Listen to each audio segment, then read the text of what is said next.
The sound of the explosion ripped through the clear morning sky, sending black smoke curling above the private runway. Dozens of workers froze where they stood as pieces of the Billionaire's prized. Jets scattered across the tarmac. Among them, crouched behind a toolbox, was Imran, a 32-year-old mechanic in oil-stained overalls. His eyes wide and his heart pounding. Everyone was shouting, calling emergency crews. But Imran's gaze fixed on something no one else seemed to notice. The secondary fuel tank had caught fire, and if it spread to the pressurized oxygen line still intact, the entire hangar and everyone inside would go up in flames. No one believed him when he yelled out, "Stop! Don't use water on it! You'll make it worse!" But the billionaire, a stern, gray-haired man in an immaculate suit, just glared and ordered his men to keep spraying. Imran's hands trembled as he pushed past them, shouting again, "You're going to kill us all if you don't listen!" People laughed at him, called him a poor fool.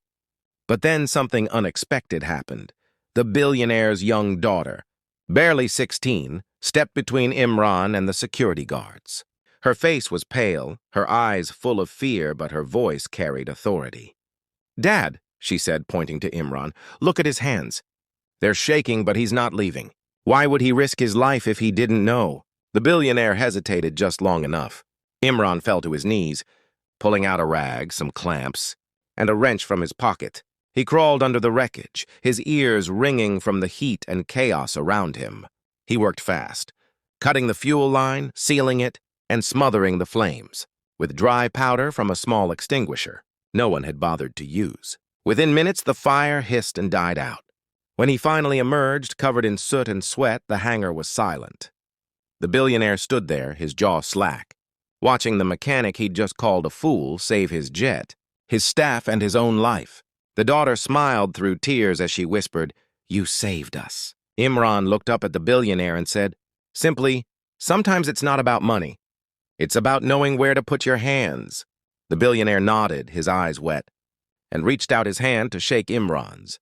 That moment changed everything. From that day forward, the poor mechanic was no longer just a name on a payroll. He became the man everyone looked to when the impossible needed doing.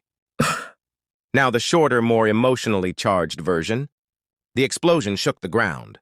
Flames devoured the billionaire's jet, and workers ran screaming. Only Imran, a poor mechanic, with grease-streaked hands, saw what no one else did.